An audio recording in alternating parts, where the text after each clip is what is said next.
Meus queridos irmãos, a paz do Senhor, falando EBD, de volta esta feita com as lições bíblicas CAPAD, Sala dos Juvenis, tá bom? Hoje nós estaremos tratando da aula de número 3, que traz por tema Humanismo, a criatura colocada acima do Criador.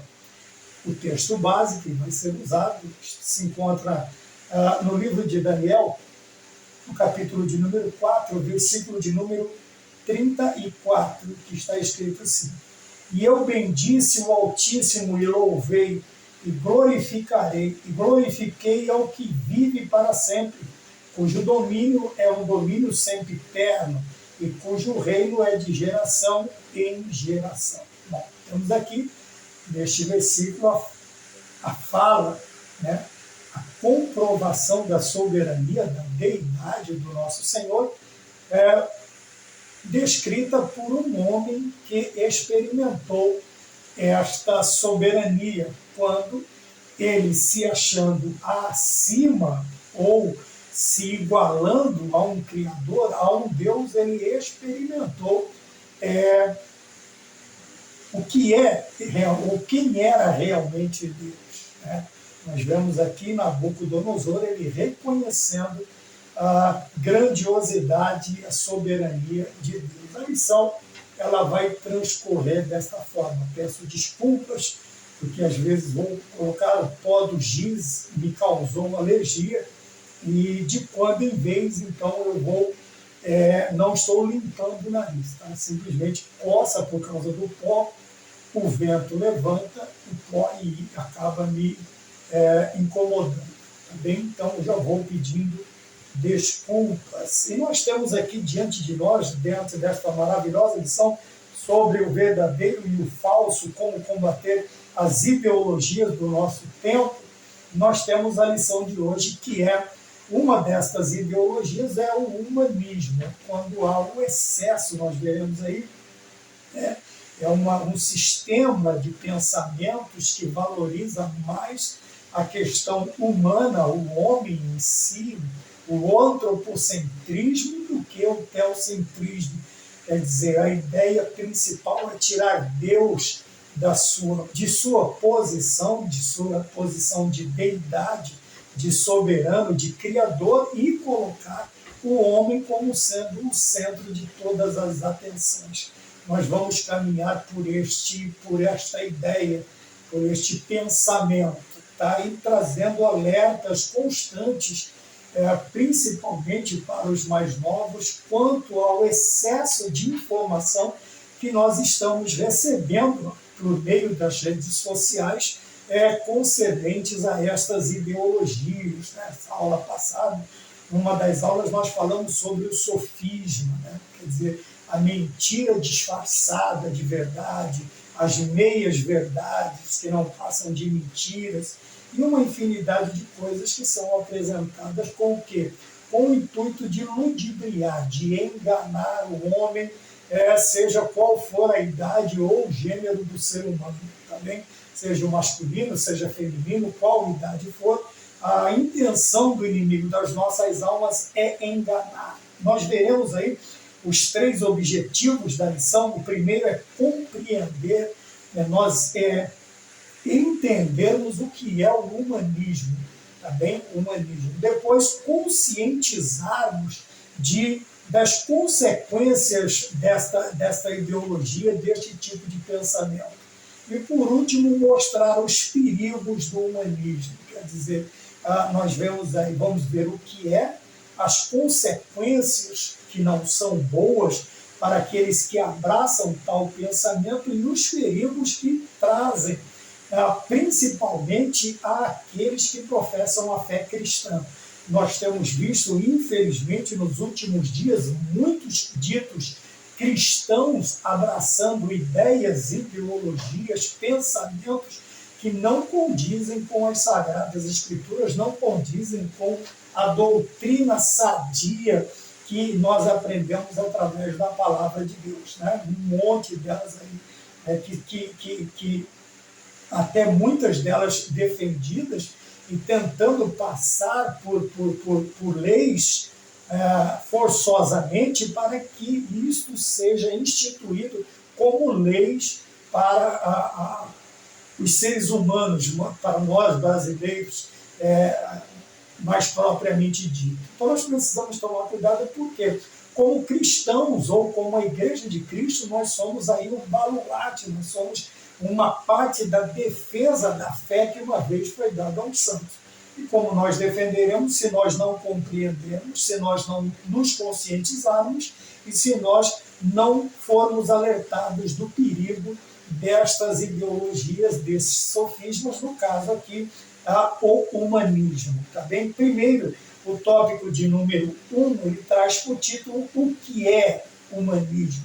Quer dizer, o que professa essa ideia, o que tenta transmitir este pensamento para o ser humano. Veja, ele diz aqui que era um movimento intelectual que valorizava um saber crítico voltado para o maior conhecimento do homem e uma cultura capaz de desenvolver as potencialidades da condição humana. Então, por aqui nós já vemos o exagero, né, a forma exagerada de olhar para o homem, de tentar colocar, de tentar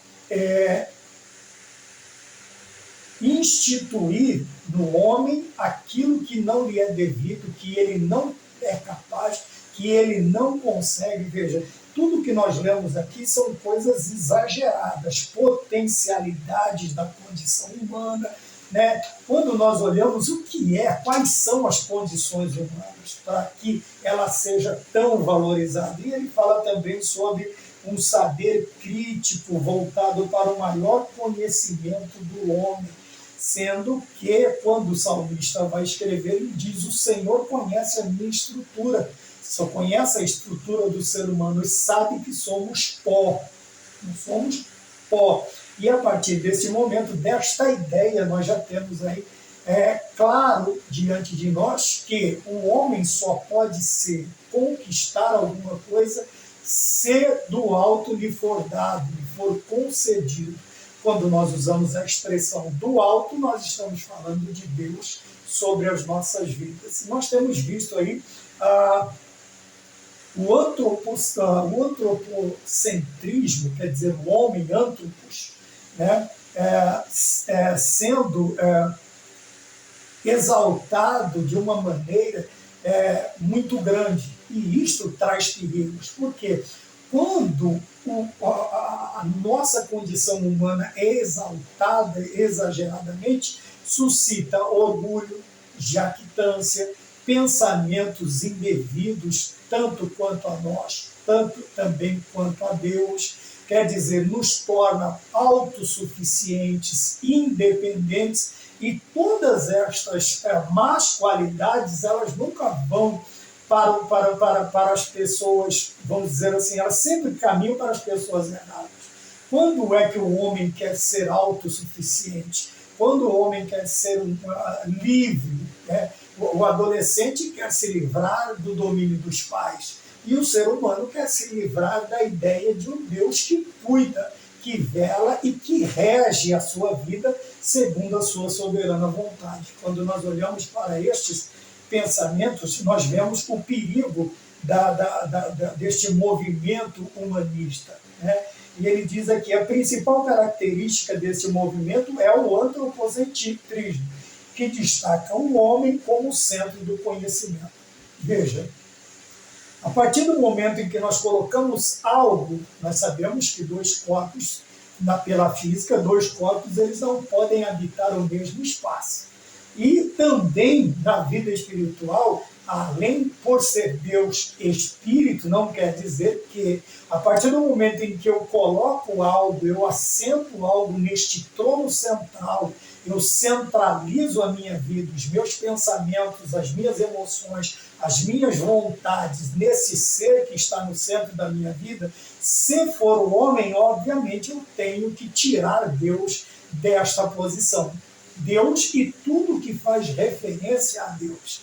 No nosso caso, na Idade Moderna, tudo que é relativo a Deus e ao cristianismo deverá ser sacado, retirado da minha vida. Para quê? Para que a condição humana, para que o homem tome esta cadeira central, este trono central. Por isso ele diz aqui que a principal característica deste movimento é o antropocentrismo, quer dizer, tudo vai girar em torno do homem. E com isso, consequentemente, nós temos que tirar a quem o devido lugar pertence, que é Deus. Tá bom? Então está aí a característica, base a grosso modo, algumas características do movimento humanista.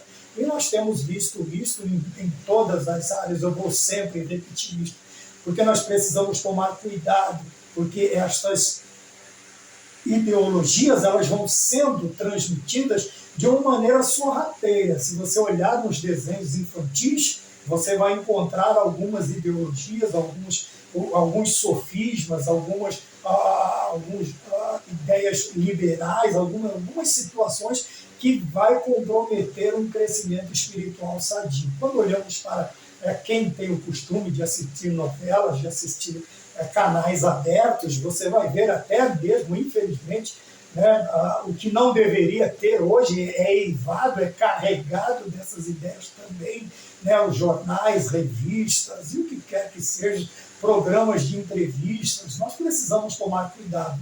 Não é tudo que é bom, não é tudo que é bom estar diante dos nossos olhos, diante do nosso coração. Então nós temos aqui como surgiu o humanismo.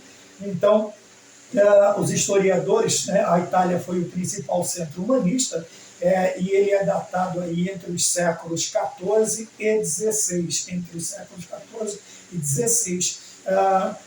dentro da era medieval, tá bem?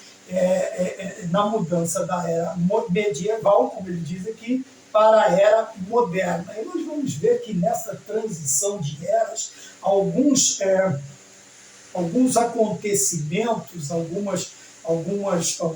alguns poréns contribuíram para que esta ideia ela se prendesse cada vez mais à mente, ao coração do ser humano.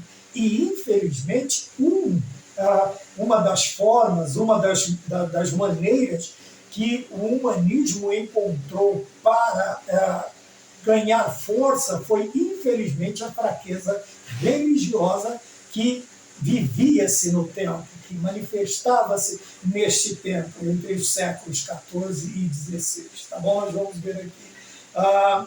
Os chamados humanistas, os valores éticos dependem somente do ser humano e não de Deus. Veja, lá no título da lição nós temos criatura e criador. Ora, se há um criador, se ele é chamado de criador, é porque existe algo de mais excelência, de mais excelente na vida, ou na pessoa, ou na personalidade deste tal. Ora, como que eu vou pegar algo que foi criado, obviamente ele é inferior ao Criador, e vou tê-lo na minha vida como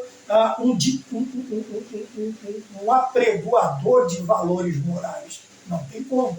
Não tem como, mesmo porque os valores morais que foram postos na criatura são provenientes do Criador, da personalidade, da natureza do Criador, das suas manifestações. Então, quando nós cometemos este grande erro, nós, infelizmente, nós trocamos, como diz o ditado, os pés pelas mãos. Tá? E o que acontece, infelizmente, a queda será iminente, será rápida. Por quê? Porque nós invertemos valores. As fontes de valor que nós precisamos trazer para as nossas vidas são invertidas, são trocadas. E, obviamente, o homem, na condição de criatura, ele não tem a capacidade moral, ética, para ditar valores, porque ele depende de alguém para ter estes valores morais e éticos. A prova disso é que quando você vê as leis criadas, as constituições, as casas de leis, todas elas são baseadas em quê? Nas Sagradas Escrituras. São baseadas nos mandamentos, nos preceitos divinos, tá bom? Até bem pouco tempo atrás, em vários países, nós vemos a Escritura, né, nas paredes, nós confiamos em Deus. Uma grande nação tem isto escrito na sua nota, no seu dinheiro. Nós confiamos em Deus. Tá? Quando na nossa idade mais tenra, quando frequentávamos aí o primário, nós tínhamos não somente os símbolos cívicos, as bandeiras, mas tínhamos também um compêndio das Sagradas Escrituras na entrada da escola, no corredor da diretoria, um corredor que tivesse mais acesso de alunos, ali havia um exemplar da Bíblia Sagrada. E nós vimos que, com o decorrer, com o passar dos anos, estes valores foram sendo retirados. Por quê? Porque agora eles não são mais ditados pelo Criador, eles são ditados pela criatura. E, obviamente, a criatura, a única coisa que ele quer ser, ou ele quer ser o seu Criador, quer ser igual ou tomar o lugar do Criador, ou tomar o lugar do Criador. E nós precisamos tomar cuidado com isto, né? Então, nós vemos aqui que os valores dentro desta ideia, desta ideologia, dentro do humanismo, os valores éticos dependem somente do ser humano. Como vai depender de um ser totalmente desprovido? Até os melhores de nós estão desprovidos de muitas qualidades éticas e morais. Muitas qualidades éticas e morais. Tanto é que, de quando em vez, aparece alguém aí nos noticiários que era praticamente um baluarte da justiça, da ética e da moral, e, infelizmente, agora está sendo aí acusado, ou é condenado por justamente praticar o contrário daquilo que ele apregoava, daquilo que ele ensinava. Quando vamos mais adiante, nós vemos que tal ideologia pregou a falta de valores e verdades absolutas. Tá bom? Aqui já tem a ver com o relativismo. O que é isto? Não existe uma verdade. O que é não existir uma verdade absoluta? A grosso modo, o que é verdade para você pode não ser para mim. O que é verdade no Brasil pode não ser em outro país. Quer dizer, cada um tem a sua verdade. Assim como cada um tem a sua versão da história, cada um tem a sua verdade. E isso é chamado de relativismo. Eu era adolescente, havia um quadro cômico na televisão que um determinado ser, um personagem, ele vivia sempre, isso é relativo, isso é relativo. Quem tem a minha idade, ou quem teve o privilégio de ver estes programas, vai se lembrar deste personagem. Quer dizer, tudo para ele era relativo, tudo era relativo. Por quê? Relativo. O que favorecia ele era uma verdade, o que favorecia o outro era uma mentira. Mas era a mesma coisa, só que para ele, no relativismo dele, naquilo que ele relativizava as coisas, para ele, ele falava que ia construir determinada coisa, aí todo mundo elogiava e daria empregos e acontecia, mas ele, no final ele sempre estragava a ideia que ele ia derrubar com as pessoas dentro, ia soterrar e fazer isso e tudo, e falar isso. Tinha um ditado, né? Ele tinha um jargão, eu quero, não sei o que, morre, não sei o que, morre. Tá? Eu não quero citar tudo, mesmo porque nós vamos participar amanhã, eu já entreguei o dia, né? Nós vamos participar por esses dias de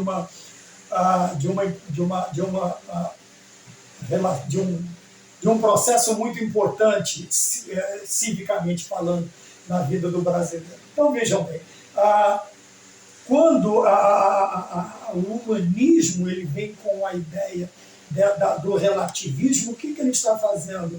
Ele está cultuando mais a criatura. Por quê? Veja bem, para mim é salutar, é interessante que eu escolha o que é verdade ou não, o que está certo ou não. Isto é relativismo. Por quê? O que pode ser certo para mim, para você é errado. Cada um de nós viveremos. Eu me lembro agora de uma música muito antiga de um cantor baiano, e ele sempre dizia assim, né? Faz o que tu queres, pois é tudo da lei. Tudo da lei. Então vejam bem, aí há um relativismo. Tudo está certo. Só que o que pode ser certo para mim pode ser prejudicial para você quando eu levar a minha verdade ou a minha certeza ou o que eu acho certo a cabo. eu posso prejudicar você e a sua família. Quer dizer, você não vai gostar, você não vai gostar, outros não gostarão. É por isso que Deus institui leis justas. Justas. Quer dizer, o meu direito vai até onde começa o teu.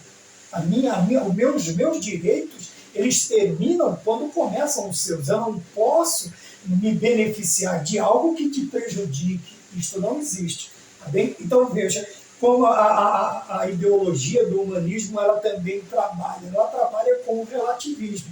Tá? Não existe uma verdade absoluta, não existe uma verdade. O que é certo. Então, eu não posso ter a Bíblia como verdade, porque o que está na Bíblia cristã, ela é verdade para o cristão. Isso eu estou falando do pensamento relativista. É a verdade, é livro de regra de fé e prática para os cristãos, mas para outra religião, não. Então, isso torna o quê? A Bíblia é enganosa, mentirosa para outras religiões. Mas, como disse esse cantor aí na década de 70, né, faça o que tu queres, pois é tudo da lei, é para onde caminha a humanidade a partir do momento que ela abraça o humanismo que traz consigo em seu bojo o relativismo, quer dizer, aquilo que independe, o que é para você não é para mim, o que, o que não é para mim também pode ser para você. Tá? E isso vai criar um caos tremendo, tremendo. Então, veja, como surgiu o humanismo, nós falamos também, né, do período humanista e tal, e vamos falar agora sobre o subtópico 1.2, o engano. Quando nós falamos de engano, nós voltamos lá na palavra sofisma, que eu fiquei realmente de boca aberta quando eu vi o tema para a idades de 15 a 17 anos. Que maravilha, né? Conhecendo e destruindo sofismas. Quando eu falo de engano, eu estou me lembrando desta palavra, porque o sofisma é uma maneira de ludibriar, de enganar. E eu usei coisas que eu vi muito na Praça da Sé, quando eu trabalhava com o final do meu pai, no Parque Dom Pedro, né, nas paradas de ônibus. O final do meu pai era motorista de ônibus de coletivo, de transporte urbano, vamos dizer assim. Então eu vi muito isso, aquele joguinho da tampinha, das cartas e tal, e a pessoa ela vai crente que a bolinha está debaixo da tampinha, mas na realidade ela não está debaixo de nenhuma das três. Ele foi enganado. Tiago usa essa palavra, ele chama de engodo, cada um é engodado pelas suas próprias concupiscências. Eu já falei sobre isso também, que a palavra ali, a ideia que Tiago está transmitindo sobre o engodo é de isca, de pesca. O peixe é enganado pelo que ele vê, ele acha que é comida, mas na realidade ele está engolindo um anzol. Né? No meu caso, eu uso iscas artificiais. Tá? E imitam muito, muito tranquilamente um peixe. Né? E o peixe ele é atraído. O escritor ele diz que nós somos engodados, ludibriados, enganados por causa das nossas concupiscências. Não tem um ditado que diz que o peixe morre pela boca? Não é só o peixe, não. Existem muitos outros também que morrem engodados, espiritualmente enganados por causa disso. Bom, o sentimento de arrogância e autossuficiência que vem do inimigo. Foi aquilo que eu disse no início. Quer dizer, de onde vem o engano?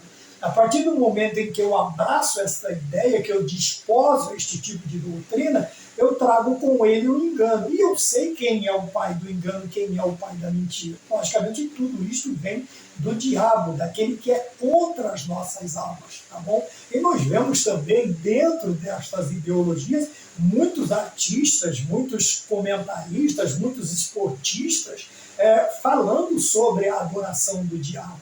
E muita gente acha isso bonito, porque é fulano de tal, era um perna de pau, não sabia nem jogar bola, não sabia nem jogar bola. Mas aí ele aparece falando que é um adorador de Satã, pronto, parece bonito, principalmente para o jovem, né, para o adolescente que gosta desse tipo de coisa, né, gosta de caveiras, gosta de morcego, gosta disso, gosta desse tipo de assunto. Mas não sabe que está sendo enganado. O que leva o ser humano a crer que o humanismo é benéfico?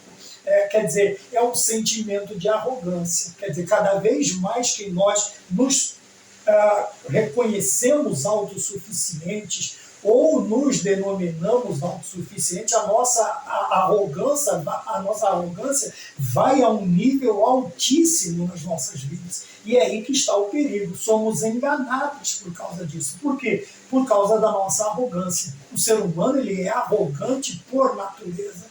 Em advindo o pecado, dos defeitos que o pecado traz para o ser humano é a arrogância, a autossuficiência, é a jactância, é a independência, vamos dizer assim. O homem tenta, desde o princípio, se desvencilhar de tudo que é autoridade.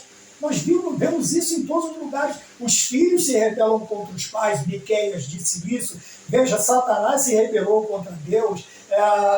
Que mais que nós podemos usar? O aluno se rebela contra seus professores e os funcionários se rebelam contra os seus patrões. Quer dizer, isso nada mais é a nossa arrogância exacerbada saindo para fora, sendo exposta. Nós estamos mostrando quem realmente somos. E essa autossuficiência, infelizmente, nós temos que dizer, ela provém do diabo. Temos que dizer porque alguns se sentem ofendidos por isso. Alguns acham que é bonito esse tipo de pensamento, de comportamento na escola, em casa, no trabalho, ou onde quer que seja, sabe? A desobediência, a anarquia, né? Gosta de desenhar o A estilizado, né? Da anarquia, gosta de desenhar o pé de galinha, que na realidade é uma cruz de ponta cabeça com os braços quebrados, é uma zombaria ao cristianismo, também fez parte.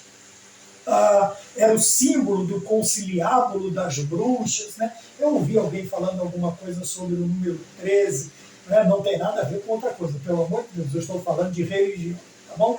Nada mais é se você olhar para as fadas madrinhas, são 12 e uma é a bruxa má, 13. Por quê? O 13 é o número do conciliábulo das bruxas, tá bom?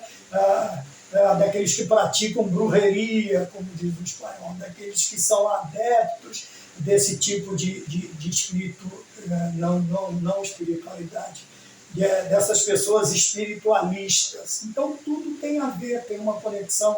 Então, uma hora ou outra a gente conversa um pouco mais sobre isso. Então nós precisamos tomar cuidado, porque todo este sentimento de arrogância e de autossuficiência, ele tem a sua fonte no diabo, que ele coloca isto no coração do homem quando ele se rebela, quando contra tudo e contra tudo o que se diz é autoridade. Autoridade, tá bom?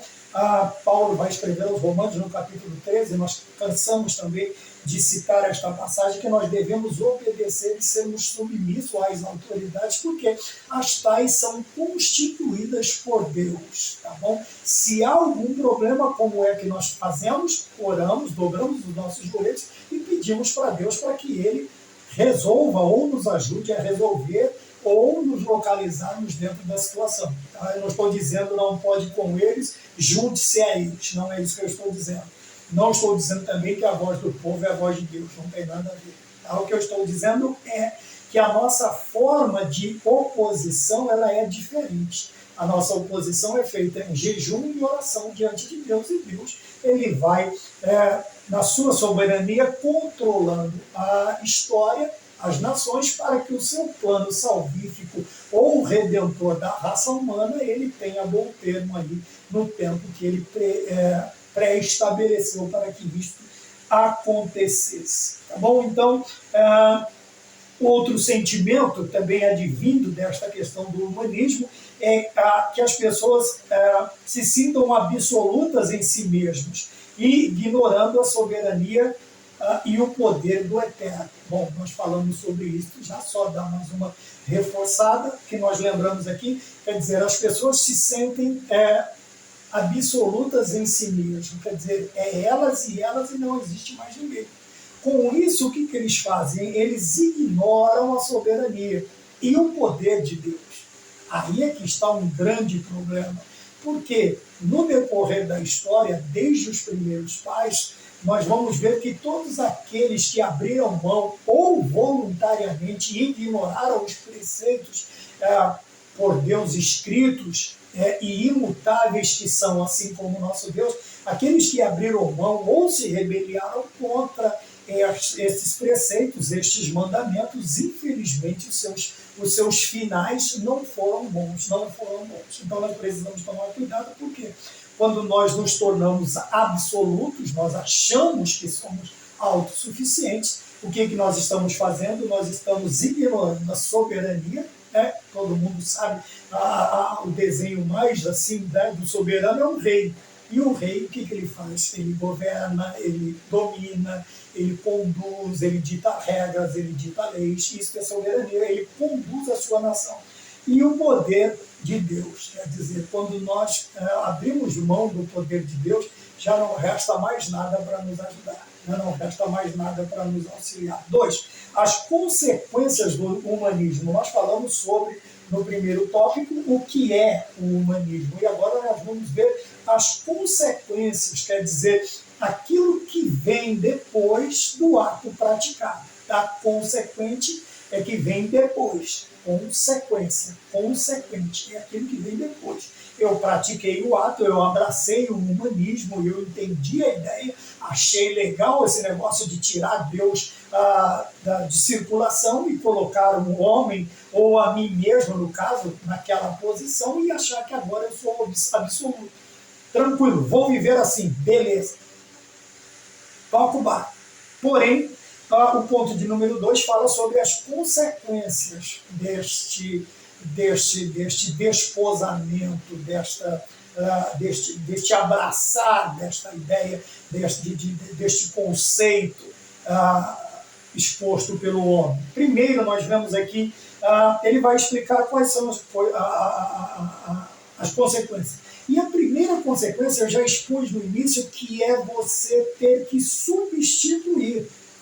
Você vai ter que romper, cortar laços. Veja, o movimento humanista rompeu com o teocentrismo. Lembra que eu disse? Se eu tiro algo do centro da minha vida, centrismo, do centro, eu tenho que substituir. No caso aqui, a pessoa tirou Deus, Theos, do centro da sua vida e colocou o antropos, colocou o homem. Então, o que acontece? Ele rompe com o teocentrismo, que é a crença de que Deus é o centro de todo o universo e de toda a humanidade. Primeira coisa, há esta ruptura, este rompimento, esse desligamento do homem com Deus, do homem com Deus. Por quê? Porque quando nós falamos em pecado, nós estamos falando disto, deste rompimento. Quando Adão peca, quando Eva peca, o que eles fazem? Eles quebram uma ligação que tinha com Deus. Deus, na viração do dia, vinha conversar com eles todos os dias. Depois disso, somente através de mediadores. Tá?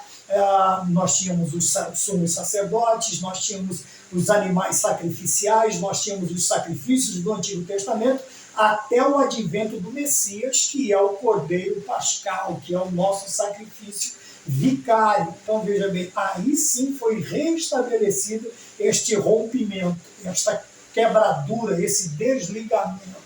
Quando nós fazemos isso, então o movimento humanista, o que ele faz? Ele rompe com o teocentrismo, com Deus, com a centralidade de Deus na vida do ser humano. E ele simplesmente abre mão da presença de Deus na vida dele. Ele simplesmente olha para Deus e diz: não me interessa mais a sua presença, não quero mais. Deus não vai de maneira alguma relutar, discutir, apertar, quebrar, te matar. Não, esquece essa ideia. Só que o filho pródigo, ele foi experimentar. E, consequentemente, ele teve que voltar. Porque ele viu que, quando ele se desligou de seu pai, ele rompeu com o seu pai, obviamente, tudo aquilo que ele achava lúdico, bonito, poético no mundo, fora da casa do pai, não passava de monstros, não passavam de fantasma, de assombrações que lhe perturbaram o decorrer da sua vida após aquilo que ele estava apoiado. Ele tira o pai e coloca o dinheiro. No caso do cristão, do humanista, ele tira Deus e coloca o homem. Então ele pega tudo que é dele e vai embora, que não era dele. O pai era muito bonzinho e repartiu a herança ainda vivo, mas não era dele ainda, mas o pai até. Acabou o Deus Mamon, ele teve que fazer o quê? Bater em retirada para casa novamente, em casa. E graças a Deus ele encontrou um pai de braços abertos, solícito, receptivo, que fez uma baita festa para ele e o recebeu novamente como filho. Queira Deus que você, que abraça, que pensa em deixar Deus, tenha a oportunidade de voltar para ele também, como teve o filho esbanjador ou o filho pródigo, como nós conhecemos, tá bom? Então nós vemos aqui que o teocentrismo é a ideia de que Deus é o centro de todas as coisas, é o soberano, é o poderoso que rege, que governa. E eles passaram a se importar mais com assuntos que não têm origem em Deus. Né? Não é só descartar Deus, é descartar tudo que está relacionado a Deus. E isso, o que vai de roldão logo depois é a Bíblia. É a Bíblia. Também, muitos homens acharam ter conseguido extirpar as Sagradas Escrituras da face da terra, ledo engano. Graças a Deus que ela está aí. Eu tenho ela, tem mais lá, tenho elas em várias formas, formatos, versões, Bíblia de estudo, Bíblia com harpa, Bíblia sem harpa, Bíblia com letra gigante, Bíblia, graças a Deus, é um best-seller de todos os tempos. Ele é o livro mais vendido no mundo. E grandes imperadores acharam que tinham conseguido tirar a Bíblia de circulação. Lógico que não. Tá? Lógico que não. Assim como Deus é eterno, seus preceitos também o são. Tá? E eles continuarão até o último dia da história humana ou história mundial aqui neste lugar. Tá bem? Se nós formos mais adiante, nós vemos então que eles romperam não somente com Deus, mas também com toda a ideia. Eles procuram agora se preocupar com assuntos que não têm origem em Deus e que nem faça menção, que nem traga menção. Por isso alguém disse que o cristianismo é o ópio das nações. Né? Por quê? Ora, meu querido irmão, se você conseguir a liberdade, se você conseguir a verdade, ela te liberta. E a verdade você encontrará nas Sagradas Escrituras, como está descrito em João capítulo 8, versículo de número 32.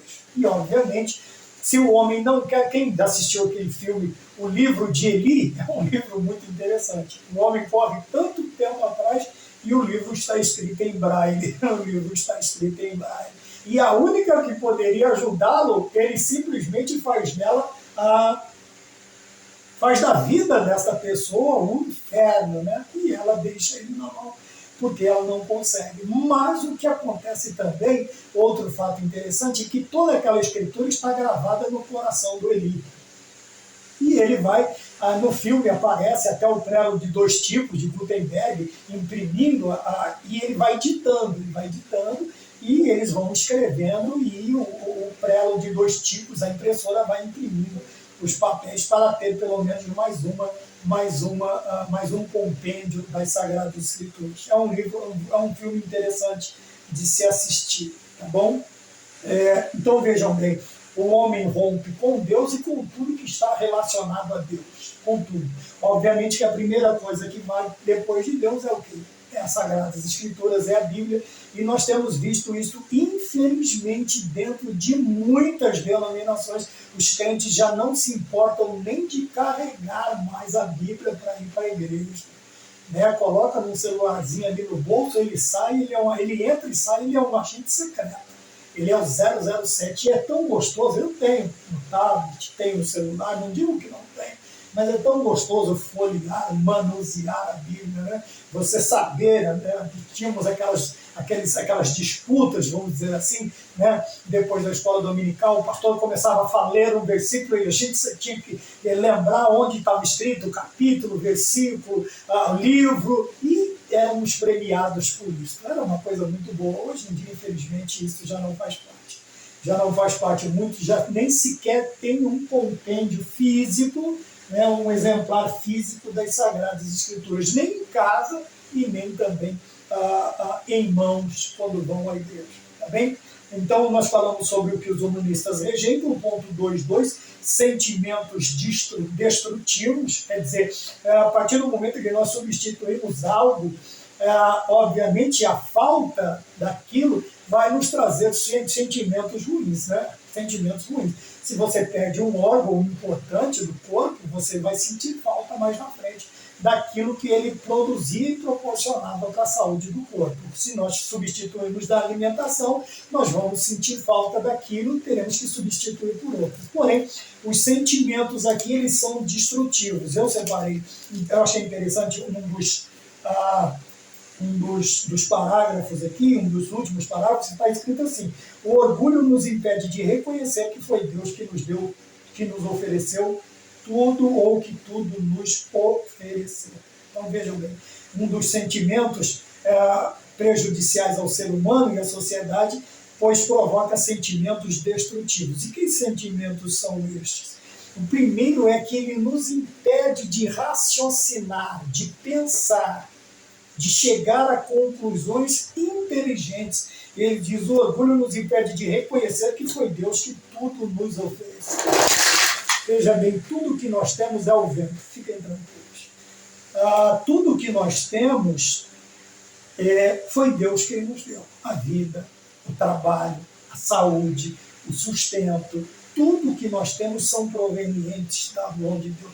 Veja que Davi, no ato do pensamento da construção de um local de adoração a Deus, que era o templo, ele diz assim: e nós todamos, porque primeiro o Senhor nos deu. Veja, nós só podemos, Davi diz assim: eu só posso ofertar, o teu povo só pode ofertar, porque primeiro o Senhor supriu as nossas necessidades.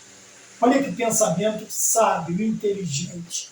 Tá? Mas a partir do momento que eu crio na minha mente a ideia de que tudo que eu tenho é esforço meu, eu conquistei pela minha inteligência, pelo meu esforço, pela minha sabedoria, ou por qualquer outro meio humano, isso é um pensamento destrutivo. Por que ele é um pensamento destrutivo? Porque ele vai romper esta ligação que eu tenho com Deus. E, obviamente, é uma palavra que eu não acho muito interessante, mas é bastante usada: gratidão. Tudo agora é gratidão, gratidão. Ninguém diz: olha, eu agradeço, eu sou grato. Simplesmente escreve lá gratidão. Tá bom, eu sei o que é gratidão, mas eu quero saber se você está sendo grato. Eu saber se você. E como é que eu manifesto? Eu agradeço. Eu vou usar aqui a primeira pessoa do verbo, né? Eu agradeço. Tu agradece. Ele agradece. Nós agradecemos. Vós agradeceis. Eles agradecem. Então tem que haver uma pessoa. Gratidão, eu sei, gratidão é um ato de ser grato, ser agradecido. Mas quem está sendo agradecido? Quem está sendo grato? Eu. Então é bom voltarmos, né, as pronúncias, pode não ser corretas, mas pelo menos eram pareciam um pouco mais inteligentes. Então vejam bem, o sentimento destrutivo que o humanismo traz é este. Quer dizer o quê? O orgulho que nos impede de reconhecer que Deus é o soberano e o provedor da minha vida. Como provedor, eu lembro do Pai Nosso, o Pai Nosso que estás nos céus. A figura do Pai é a figura do protetor, do provedor, daquele que sustenta, daquele que protege, daquele que mantém, daquele que cuida, daquele que promove a união. Essa é a ideia de Pai. Quando eu oro Pai Nosso que estás nos céus, eu estou falando de um provedor, daquele que me deu toda. Se eu tenho, foi porque Deus proveu primeiro a mim. Se Deus não provesse, eu não teria. Se Deus não provesse aquilo para a minha vida, eu não teria. Ainda que eu pudesse ter os braços mais fortes do mundo, eu não teria conseguido, porque Deus é tanto o que faz, é o tanto o que realiza, como também Ele é o que concretiza todo o ato, toda a obra. Tá bom? Ele começa realizando e Ele concretiza esta realização e termina este trabalho na minha e na sua vida. Então, o sentimento destrutivo. Primeiro, é a rejeição, as consequências. Você rejeita a Deus como centro da sua vida e você também passa a ter sentimentos destrutivos. Por quê? Porque o orgulho toma conta da sua vida. Logo, um movimento cultural e filosófico definido como um conjunto de ideias e princípios que não priorizam valores morais. Por que ele não prioriza valor moral? Porque não existe um moral. Não existe, assim como não existe uma verdade absoluta, não existe um padrão de moral absoluto para eles. O que talvez seja um ato moral para ele, para mim e para você, não é para ele. Ele simplesmente se comporta segundo a moral dele ou do grupo que ele formou, que ele se representa e se apresenta dentro dele. Então, veja, quando nós falamos na questão de suprir determinadas coisas, tá, do relativismo, não é só quanto à religião, é todas as coisas. Veja, aqui nós estamos vendo que não há um padrão de moral. Que não há um padrão de moral. Por quê? Porque ele é uma pessoa relativista. O que é moral para você não é para mim. O que é moral para a igreja não é moral para outra religião. Então nós precisamos tomar cuidado porque uma coisa nunca é simplesmente uma coisa. Ela sempre estará ligada ou atrelada a outras. Haverão outras consequências destrutivas, funestas, tristes, por causa de uma atitude. Tá bem? É como se diz assim, um abismo chamando o outro, a Bíblia diz. É um abismo chamando o outro. Veja, eles não priorizam valores morais, por quê? Porque eles não obedecem padrões. Eles são adeptos do humanismo e do relativismo, dentro do humanismo, do relativismo. Então eles vão pensar assim, a moral também, a ética é relativa, o respeito é relativo, uma infinidade de comportamentos que fazem parte, que nos distanciam das demais criaturas, quer dizer, dos outros animais irracionais, elas simplesmente não têm valor para esse tipo de pessoa. Não tem. Ele vai se comportar aí como, sei lá, uma besta fera, como diz o nordestino, vai se comportar como qualquer coisa, menos um ser humano, porque o ser humano tem a sua vida pautada por valores absolutos. Absolutos. É por isso que a sociedade ainda nós estamos vendo ela descambar aí a passos largos para o abismo. Porém, ainda, como diz o apóstolo Paulo aos Tessalonicenses, ainda tem alguém que mantém a sociedade deste jeito. Ele é chamado de Espírito Santo. É o Espírito Santo de Deus quem mantém, se eu não me engano, 2 Tessalonicenses, capítulo 2. Ainda tem alguém, ainda tem quem barra toda essa... O que vai acontecer primordialmente no advento do anticristo. No advento do anticristo. Então nós precisamos tomar cuidado. Nós, enquanto professores, superintendentes, ministros, pastores, nós precisamos tomar cuidado e trazer este ensinamento sadio. E também estes cuidados. Não queremos assustar ninguém, queremos alertar. Tá? Não somos pregadores apocalípticos, tal, de desgraças, não. Mas veja bem, quem poupa lobos, sacrifica rebanho. Tá? E quando eu evito de transmitir uma verdade, porque pode ser relativa, pode ser isso para outros, eu estou dando combustível para as ideologias, para as doutrinas falsas, para os espíritos enganadores, e eu estou comprometendo o bom estado do rebanho. Então eu preciso tomar cuidado. Veja, ele diz aqui, não pode ser seguido. Quais são os valores morais que o cristianismo abraça? Veja, amor, respeito, justiça, solidariedade, honra. Tá? Não pode ser seguido por um cristão.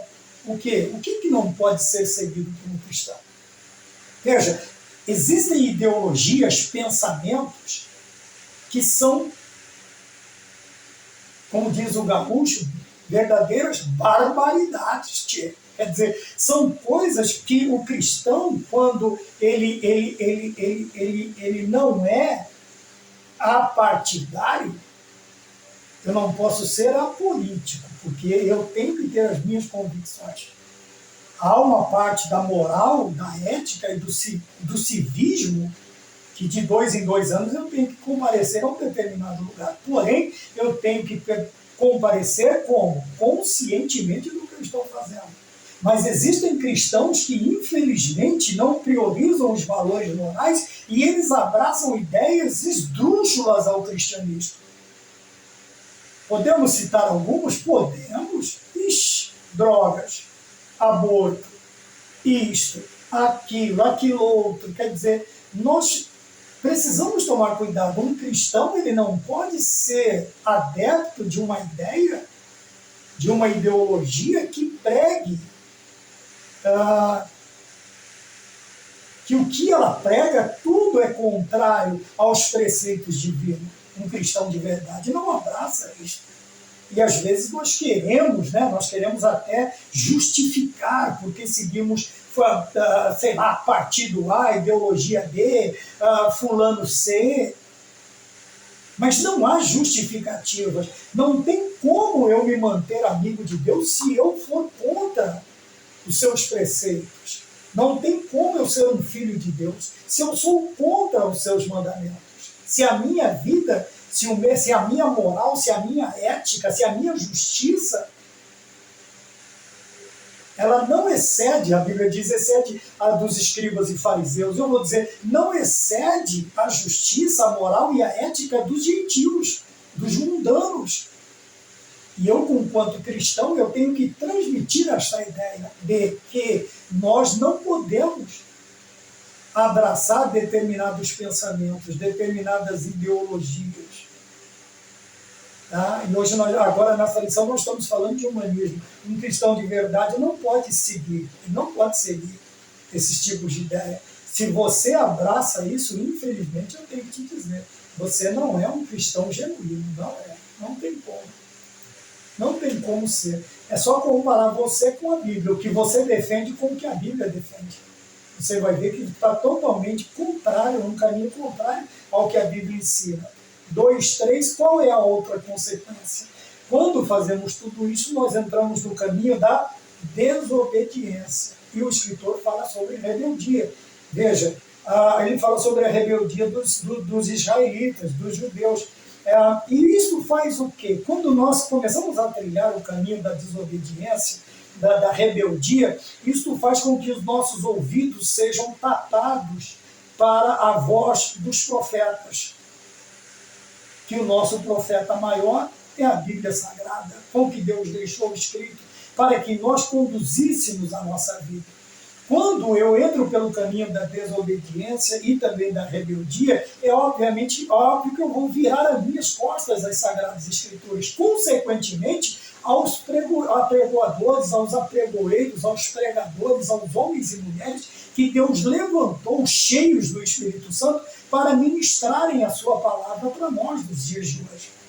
Então, outra consequência do humanismo, quando nós abraçamos esta ideia, é que nós trazemos para a nossa vida esse sentimento, a desobediência e a rebeldia. E quando eu vou partir para este lado, obviamente, a quem eu serei desobediente? Com quem eu serei rebelde? Com Deus. Veja, quando Israel entrava por este caminho, de quando em vez, quando um juiz morria, quando um determinado juiz era substituído, obviamente, pouco tempo tinha que levantar outro, porque o povo descambava numa rebeldia, numa rebelião, numa pecaminosidade quase que indescritível. E Deus tinha que suscitar novos juízes para que o povo voltasse a trilhar os caminhos do Senhor. Então nós vemos que o problema da rebeldia e da desobediência, ela faz com que também nós permaneçamos nos nossos erros. Permanecendo nos nossos erros, nós vamos dar ouvidos a quem? Aos falsos profetas. Falsos profetas. Qual é a função principal de um falso profeta? É afagar o ego daqueles que querem ser rebeldes, sabe? É mesmo vendo você fazendo errado, cometendo erros, ele vai dizer que você está certo. É aquele pai, é aquela mãe que vê o filho se comportar de maneira inconveniente, ele simplesmente passa a mão, alisa a cabeça desta criança, deste filho, e permite que ele continue. Ora, a consequência será também desastrosa para os pais que agem desta maneira. Aí lá no final eles ficam se perguntando, onde foi que eu errei? No começo, todo mundo erra no começo. Sabe? Não tem como começar errado e dar certo no final. A única coisa que começou errado foi minha vida. E está dando certo no final porque Jesus entrou nela. Fora isso, não tem mais nada que comece torto e termine direito. Não existe uma palavra mágica, não existe um toque mágico que mude as situações. excetuando a presença de Jesus Cristo na vida do ser humano, que transforma ele numa nova criatura. Mas veja bem, quando nós continuamos nossos caminhos de erro, nós damos ouvidos a quem? Aos falsos profetas. E o falso profeta, ele sempre vai falar o que você quer ouvir, ele sabe o que você quer ouvir, ele sabe onde você quer chegar. E, obviamente, como ele é falso, ele vai te enganar, ele vai te iludir, ele vai usar de sofismas, como se fossem profecias, mas não são, são mentiras. Veja, e ele fala aqui, eles falam falsamente. Porque o povo confiou em coisas externas. Veja, havia uma confiança maravilhosa, porque o templo, também maravilhoso, construído por Salomão, ou o templo móvel construído por Moisés, dado as medidas a Moisés, eles tinham assim, veja, enquanto a arca do concerto estiver aqui, a tampa do propiciatório e o templo, nós estamos tranquilos. Vai lá em Jeremias, dá uma olhada no livro. Do livro de Jeremias. Mas o que acontece? Eles permaneceram no erro, não deram ouvidos a Jeremias, pelo contrário, jogaram ele em poço, jogaram nisso, jogaram naquilo, deram tapa, mataram ele foi morto, né?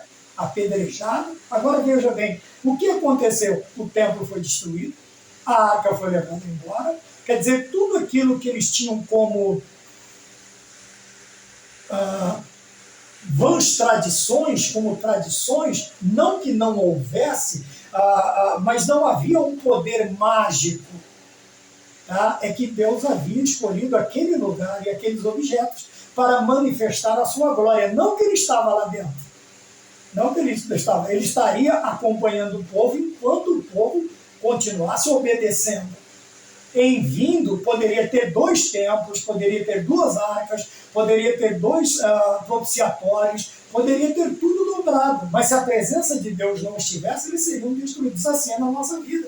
Podemos pôr a Bíblia na cabeça, na orelha, embaixo do braço, onde quer que nós quisermos. Com ela aberta, 3, 4 Bíblias abertas, como se fossem amuletos dentro de casa, no Salmo 91. Mas se a presença de Deus não estiver em nós por causa da nossa rebeldia e desobediência, obviamente que nada adiantará.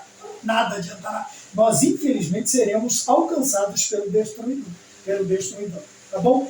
3 e último, diz aqui, o perigo do humanismo. Eu separei aqui tudo o que estava relacionado a Deus ou à religião cristã passou a ser questionado ou mesmo condenado. Por quê? Por causa da ideia do humanismo. Veja, não havia só um julgamento, mas havia também uma condenação. Tudo passou a ser perseguido. Como eu disse, a partir do momento de que, naquela transição da era medieval para a era moderna, onde que eles acharam, o humanista achou um gancho para se firmar nesta ideia? Infelizmente, um posicionamento errado da igreja se unindo ao Estado. A relação igreja-Estado era funesta, seus pecados eram escabrosos, as suas heresias eram gigantescas. E o humanismo ele vai se apoiando, e toda ideologia vai se pegar o gancho nas nossas falhas.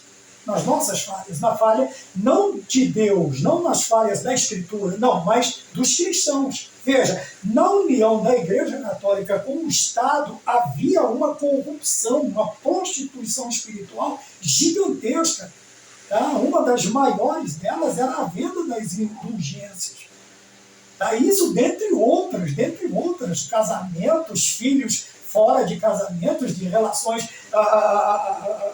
pecaminosas, e a coisa degringolava de uma maneira até que nós vamos ver dela, né?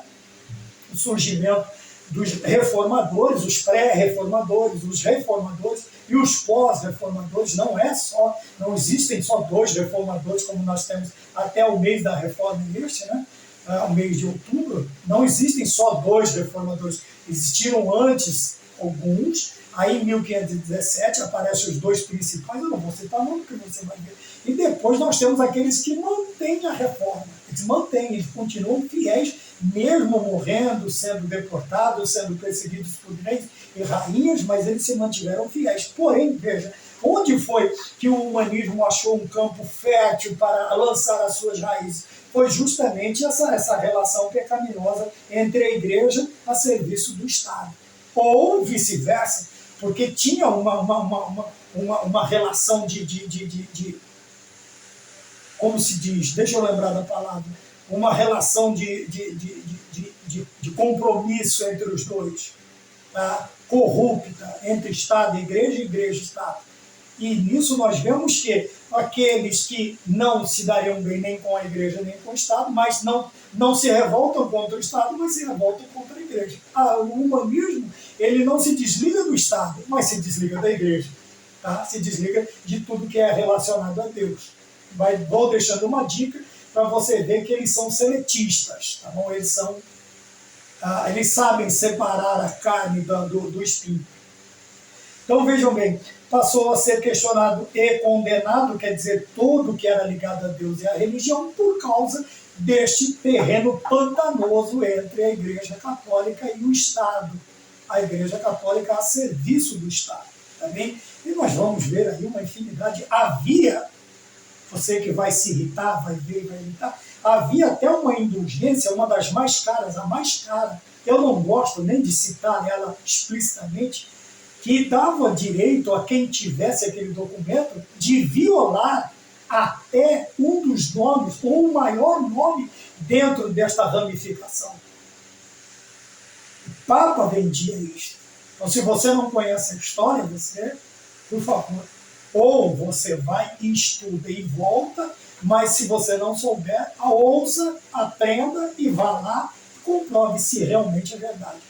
Eu tenho um livro chamado Este Padre Escapou das Garras do Papa, muito bom também, se você puder encontrar. Você vai ver, ele ensina Aníbal Pereira dos Reis, faleceu, o Senhor recolheu ele era pastor da Igreja Batista. Então vejam bem, são homens que viveram essa história, você não vai dizer que eles são mentirosos, tá? Senão você vai se comparar a alguns partidários, aí, alguma coisa nesse sentido. Você tem que tomar cuidado. Então era vendido uma indulgência que ele dava direito a ele a violar o maior nome feminino, vou dar outra dica, dentro do catolicismo romano.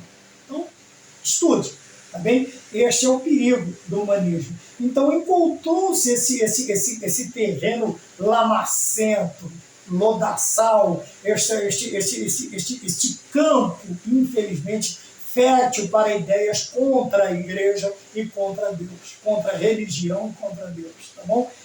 Por este motivo, o humanismo encontrou um terreno fértil, eu acabei de dizer sobre isso, para aprofundar suas raízes. Onde foi? Neste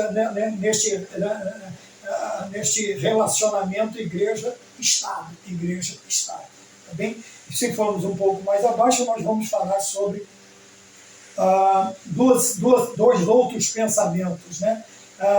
Vivemos tempos difíceis, segundo Timóteo 3, versículo 1, em que cada vez mais pessoas se autodenominam ateios. Veja, Theos, Deus. Esse prefixo a, da ideia de ateus, quer dizer, eu não tenho certeza, eu não tenho ideia suficiente para eu aceitar e abraçar a ideia da existência de um Deus. E os agnósticos. Todos sabem que gnose tem a ver com sabedoria e conhecimento. Quando eu coloco esse prefixo a, eu trago esta ideia que não é possível afirmar com certeza se existe um Deus ou não. Então, toda vez que você vê ateus, quer dizer, não consigo. Não é que ele é contra Deus também, não é que ele é somente contra Deus, ele também é contra os documentos que explicitam a ideia de um verdadeiro Deus. Por quê? Ele diz que não consegue encontrar fatos suficientes para lhe dar essa segurança de afirmar que existe Deus. Então ele não é somente contra Deus, mas é contra todos os documentos que comprovam a existência de Deus, vamos dizer assim. Qual é o documento que comprova a existência de Deus? A Bíblia Sagrada. Então, os agnósticos, então o prefixo a, de novo, à frente de gnose quer dizer sabedoria, conhecimento, quer dizer que eu não tenho documentos, eu não tenho ideia suficiente, eu não consigo, não é possível afirmar este tipo de ideia. Mas o que eu quero concluir é a impressionante comprovação de que a maioria das pessoas que se declaram autodenominam ateus ou agnósticos, infelizmente, uma grande parte são provenientes de famílias cristãs. Tá? Não estamos aqui querendo apontar ou encontrar culpados. Queremos somente dar um alerta. Precisamos formarmos lares realmente baseados nas Sagradas Escrituras. Por isso o rei Salomão disse: instrui o menino, a criança, no caminho que ele deve andar, e até a sua velhice ele não se desviará dele. Agora, quando nós não conseguimos marcar de forma indelével o coração, a mente dos nossos filhos, dos nossos netos, com a ideia, não a ideia do cristianismo, mas a realidade do cristianismo, nós infelizmente estamos deixando o campo tombado, arado, colocado todo adubado e simplesmente não lançamos a semente. Quem vai lançar a semente? É o lançador de joio. O lançador de joio vai vir e vai encher o meu terreno de semente de joio.